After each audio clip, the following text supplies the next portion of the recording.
ಕಿಲ್ಲೇಡಿ ಕರೆದ್ಲು ಅಂತ ಹೋದಂತಹ ಯುವಕನಿಗೆ ಇದೆಂತಹ ಗತಿ ಕಣ್ರಿ.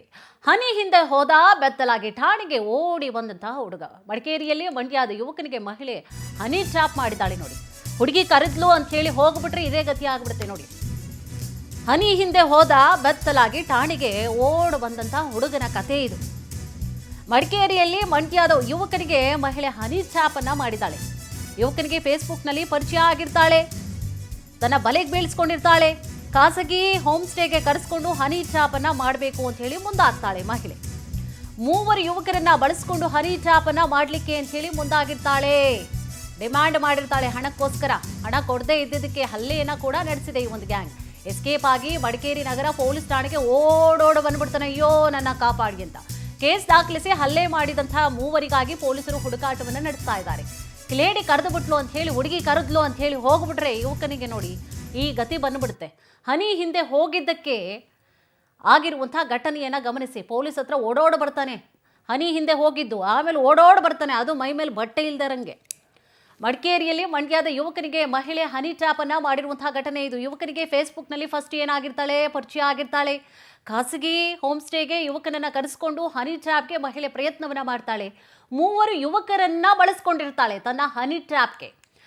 ಆನಂತರವಾಗಿ ಹಣಕ್ಕೂ ಕೂಡ ಡಿಮಾಂಡ್ ಅನ್ನ ಕೂಡ ಮಾಡಿರ್ತಾಳೆ. ಹಣ ಕೊಡದೇ ಇದ್ದಕ್ಕೆ ಹಲ್ಲೆಯನ್ನ ನಡೆಸಿದೆ ಈ ಒಂದು ಗ್ಯಾಂಗ್. ಎಸ್ಕೇಪ್ ಆಗಿ ಮಡಿಕೇರಿ ನಗರ ಪೊಲೀಸ್ ಠಾಣೆಗೆ ಓಡ್ ಬರ್ತಾನೆ ಯುವಕ. ಕೇಸ್ ದಾಖಲಿಸಿ ಹಲ್ಲೆಯನ್ನ ಮಾಡಿದಂತಹ ಮೂವರಿಗಾಗಿ ಪೊಲೀಸರು ಈಗಾಗಲೇ ಹುಡುಕಾಟವನ್ನ ನಡೆಸ್ತಾ ಇದ್ದಾರೆ.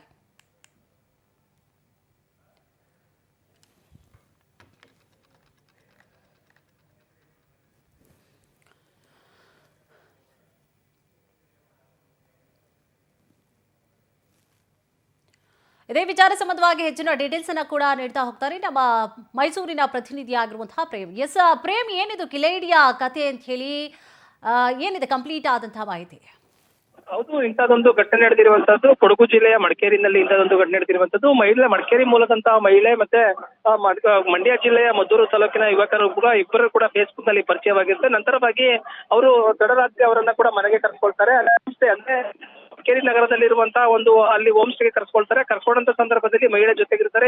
ಯುವಕನು ಕೂಡ ಜೊತೆಗಿದ್ದಂತ ಸಂದರ್ಭದಲ್ಲಿ ಮಹಿಳೆ ಏಕಾಏಕಿ ನಮ್ಮ ಮನೆಯಲ್ಲಿ ಯಾರು ಕೂಡ ಮರಣ ಹೊಂದಿದ್ದಾರೆ ಅಂತ ಹೇಳಿ ಅಲ್ಲಿಂದ ಹೊರ ಹೋಗ್ತಾರೆ. ಹೊರಗೆ ಹೋದಂತ ಸಂದರ್ಭದಲ್ಲಿ ಮೂವರು ಯುವಕರು ಏಕಾಏಕಿ ಬಂದು ಆತನ ಮೇಲೆ ಹಲ್ಲೆ ಮಾಡಿರುವಂತದ್ದು, ಇಡೀ ರಾತ್ರಿ ಹಲ್ಲೆ ಮಾಡಿರುವಂತದ್ದು. ನಂತರ ಮುಂಜಾನೆ ಎದ್ದು ಆತ ಅಲ್ಲಿರುವಂತಹ ಹೋಮ್ ಸ್ಟೇ ಇಂದ ತಪ್ಪಿಸಿಕೊಂಡು ಅಲ್ಲಿ ಪಕ್ಕದಲ್ಲಿರುವಂತಹ ಪೊಲೀಸ್ ಠಾಣೆಗೆ ಹೋಗಿ ಪೊಲೀಸ್ ಠಾಣೆಗೆ ದೂರನ್ನ ಕೊಟ್ಟಿರುವಂತದ್ದು. ಮಹಿಳೆ ನನಗೆ ಫೇಸ್ಬುಕ್ ಅಲ್ಲಿ ಪರಿಚಯ ಆಗಿರುತ್ತೆ. ನಂತರ ಅವರು ಕೂಡ ಇಲ್ಲಿ ಮಡಿಕೇರಿ ಕರೆಸ್ಕೊಂಡಿರ್ತಾರೆ. ನಂತರ ಕೂಡ ಮೂವರು ಯುವಕರನ್ನ ತಳಿಸಿದ್ದಾರೆ. ರಾತ್ರಿ ಇಡೀ ತಳಿಸಿದಂತ ಸಂದರ್ಭದಲ್ಲಿ ನಾನು ರಾತ್ರಿ ತಪ್ಪಿಸ್ಕೊಂಡ್ಬರೋದಕ್ಕೆ ಸಾಧ್ಯ ಆಗಿರಲಿಲ್ಲ. ಹಂಗಾಗಿ ಈಗ ಬಂದು ನಾನು ಕಂಪ್ಲೇಂಟ್ ಅನ್ನ ಕೊಡ್ತಾ ಇದ್ದೀನಿ ಅಂತ ಹೇಳಿ ಅರೆನಗ್ನ ಸ್ಥಿತಿಯಲ್ಲಿ ಹೋಗಿ ಆ ಮಡಿಕೇರಿ ನಗರದಲ್ಲೇ ಟೌನ್ ನಲ್ಲೇ ಹೋಗಿ ಪೊಲೀಸ್ ಠಾಣೆಗೆ ದೂರು ನೀಡಿರುವಂತದ್ದು. ಈ ಹಿನ್ನೆಲೆಯಲ್ಲಿ ಮಡಿಕೇರಿ ನಗರದ ಪೊಲೀಸ್ ಠಾಣೆ ಏನಿದ್ದಾರೆ ಅವರು ಸ್ಥಳಕ್ಕೆಯನ್ನ ಭೇಟಿ ನೀಡಿ ಹೋಮ್ ಸ್ಟೇಗೆ ಭೇಟಿ ನೀಡಿ ಅಲ್ಲಿ ಕೂಲಂಕುಷವಾಗಿ ಪರಿಶೀಲನೆ ನಡೆಸಿರುವಂತದ್ದು. ಇನ್ನು ಎಲ್ಲ ಹಿನ್ನೆಲೆಯಲ್ಲಿ ಕೂಡ ಒಂದು ಪರಿಶೀಲನೆ ನಡೆದಂತಹ ಜಿಲ್ಲಾ ವರಿಷ್ಠಾಧಿಕಾರಿ ರಾಮರಾಜ್ ಅನ್ನೋದು ಕೂಡ ಇದು ಹನಿ ಟ್ರ್ಯಾಪ್ ಅಲ್ಲ ಅಂತ ಹೇಳಿ ಒಂದು ಹೇಳಿಕೆ ಕೊಡುವುದರ ಮುಖಾಂತರವಾಗಿ ಅದಕ್ಕೆ ಒಂದು ಸ್ಪಷ್ಟ ಅಂದ್ರೆ ಆ ಹಿನ್ನೆಲೆ ಏನಿದೆ, ಅವರು ಮಡಿಕೇರಿಗೆ ಏನಕ್ಕೆ ಬಂದಿದ್ರು, ಮದ್ದೂರಿನ ಮಡಿಕೇರಿಗೆ ಏನಕ್ಕೆ ಬಂದಿದ್ರು, ಇಬ್ಬರು ಕೂಡ ಪರಿಚಯ ಇತ್ತಾ, ಈ ಘಟನೆ ಹಿನ್ನೆಲೆ ಏನೆಂಬುದನ್ನು ಕೂಡ ಬಗ್ಗೆ ಮೂವರು ಯುವಕರು ಯಾವ ಕಾರಣಕ್ಕಾಗಿ ಅಲ್ಲಿ ನಡೆಸಿದ್ರು, ಹಣವನ್ನ ಯಾವ ಕಾರಣಕ್ಕಾಗಿ ಹಣವನ್ನ ಕೇಳಿದ್ರು, ಮತ್ತೆ ಅರಣ್ಯಜ್ಞ ಸ್ಥಿತಿಯಲ್ಲಿ ಆತರ ಓಡ್ ಬರೋದಕ್ಕೆ ಕಾರಣ ಏನು ಎಂಬುದನ್ನು ಕೂಡ ಈಗಾಗಲೇ ವರಿಷ್ಠಾಧಿಕಾರಿ ಈಗಾಗಲೇ ಕೂಲಂಕುಷವಾಗಿ ಪರಿಶೀಲನೆ ನಡೆಸಿರುವುದು. ತನಿಖೆ ಅಷ್ಟರ ನಂತರವಾಗಿ ಕೂಡ ಹನಿ ಟ್ರ್ಯಾಪ್ ಇಲ್ಲ ಇಬ್ಬರು ಕೂಡ ಪರಿಚಯ ಆಗಿತ್ತೆ ಎಂಬುದನ್ನು ಕೂಡ ತನಿಖೆ ಅಷ್ಟು ಹೊರಬರಬೇಕಾಗಿರುವಂತದ್ದು. ಎಸ್, ಥ್ಯಾಂಕ್ ಯು ತಮ್ಮೆಲ್ಲ ಡೀಟೇಲ್ಸ್ಗಾಗಿ.